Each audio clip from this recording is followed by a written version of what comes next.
Have we got any English in? Woo! Just one person there.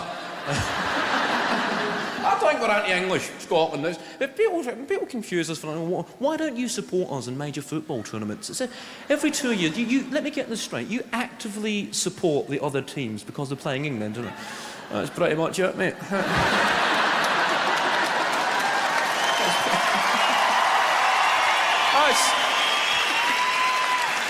That's nothing anti-English though. That's just the England football team. Guys like fucking John Terry. He's quit, but I look at John Terry in the papers.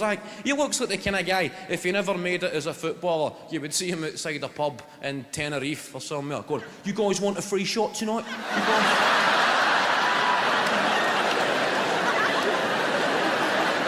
What's the plan tonight, lads? Coming down to Bull's Head for a free Sambuca? Come on, Dan.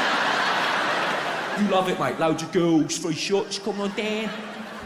Just say Jono sent you, big JT. Fucking free shot, mate. Scottish football, we're going through an interesting period there. Feel the fucking division in the camp there. I only said Scottish football. People going, just you fucking tread carefully, pal.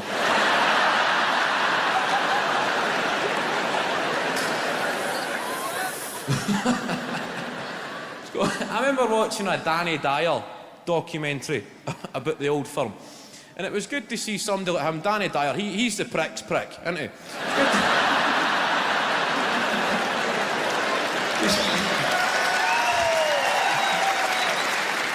It's good to see him. No, some nights you just flick through the channels and you see he's on Britain's Most Deadliest Men, him talking to some big wall puncher. Guy's going, I'm the kind of bloke, if you don't mess with me, I'll be all right, but if you mess with me, I'll fuck you up. Danny Dyer's going, can I be your friend?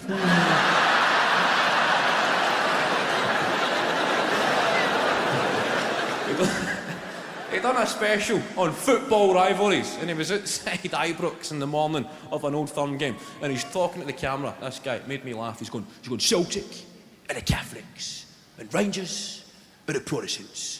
I'm outside the stadium on Old Firm Day, one of football's most deadliest rivalries. I'm here, outside the stadium, on match day, and I'm not afraid to say, I am fucking shaking. There's people walking behind him, just waving at the camera, going...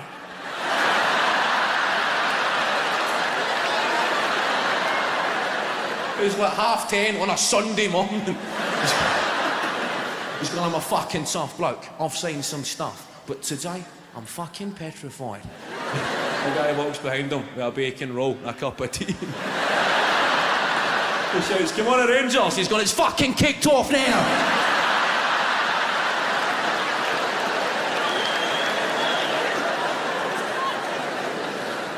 It's a tough one to explain, Scottish football. Which what actually happened up there? Wasn't it a two-horse race? That's it, mate. We lost a horse. That's Scottish football's become show jumping. I don't know how they feel, and I know we're fucking getting a wee bit tense in there, but I had to laugh at it. Rangers Football Club, they owed a lot of fucking people money. I read a list of everybody that was owed money, and it just got fucking surreal. They owed like 60 quid was owed to a local newsagent. Right? These small sums that made it mental. About 60 quid to a local taxi firm. And then the one that made me chuckle, it said £40 was owed to a local Glasgow face painting company. And I had to read it a few times. Does that say face painting company? How the fuck did they... 40 quid to a face painting company. And the newspaper article never explained why. There was no backup information, just left that there. As if that's a common footballing expense. A face painting company. The club have been in financial meltdown, and there's some guy running about the boardroom kidding on he's a fucking tiger.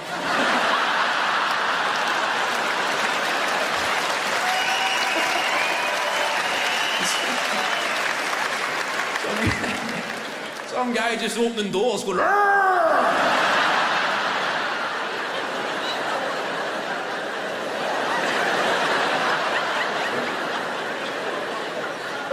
What's going on? I dare you to do the chairman. I fucking will do the chairman. I fucking do.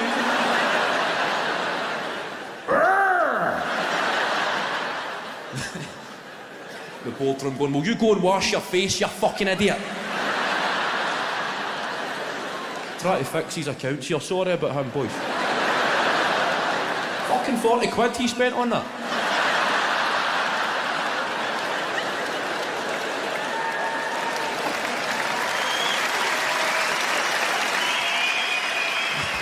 Ah, 40 quid, aye, but it's a fucking cracker. Do you see his whiskers? I've never understood that, the religious divide. I've never understood that. One side shouting, fuck the Pope, the other side shouting, God bless the Pope. I don't think the Pope gives a fuck about the SPL. I think the Pope's a Bundesliga man. And you go on a holiday with your mates, as I'm sure a few of you are doing, a few young people, and then going on your first holiday with your mates. That's when you see proper carnage. When you go on holiday with your mates, you confuse having a laugh and being a major health and safety hazard. You see groups of guys walking about the airport, anything to declare, aye, he's a gay boy.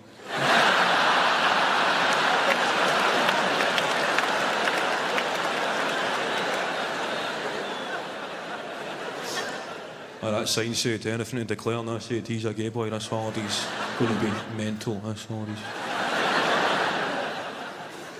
The carnage starts before you even leave your own country. On the plane, about to leave, that's when you see chaos on a plane. You know, guys just like swinging their t-shirts around their head on the plane. There's always one guy, delayed. He's getting the final call back in the departure lounge. Final call, final call. The whole plane's delayed, seatbelts fastened, waiting to go, waiting on this guy. He finally emerges in front of the plane. The sombrero emerges.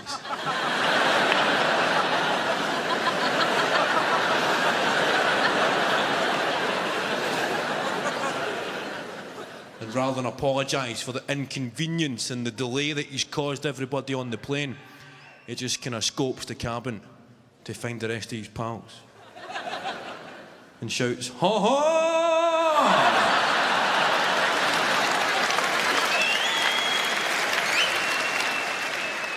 Here we go! And the whole plane's thinking, no chance.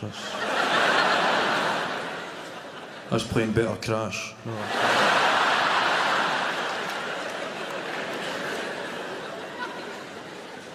Guy's swinging his t-shirt around his head, singing. It's the kind of flights that you want to see a hijacker on that plane. You want to see an Al-Qaeda suicide bomb attempt on that plane, Glasgow to Palma. I don't mean that in a self-congratulatory way. I think the hijackers would have the manpower, the willpower, determination, and the belief the only stumbling block would be getting a word in.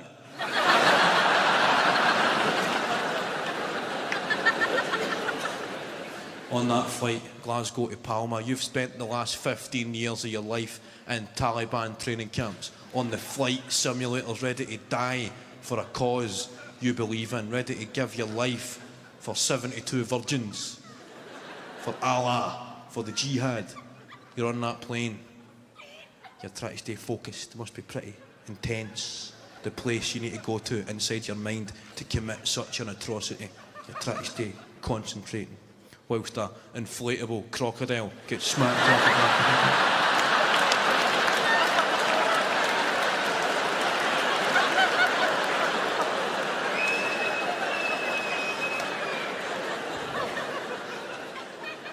Going to pass that back up, mate. Cheers.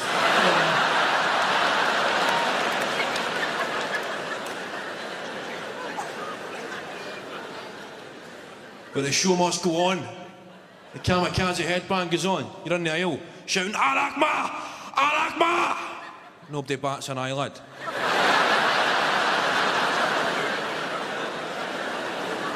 People singing and banging the windows.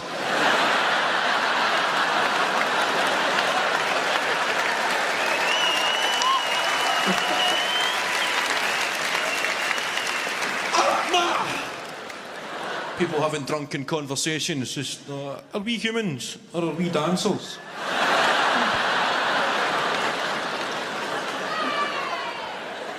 That song really spoke to me. So obviously I'm human, but I like to dance. I don't know. Is there an option for a guy like me in this whole predicament? He's hijacking the plane. I'll bust him. Where is he?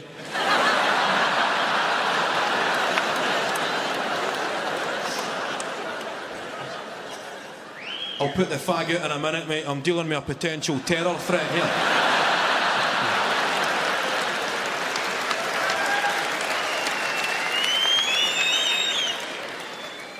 Fucking job's worth.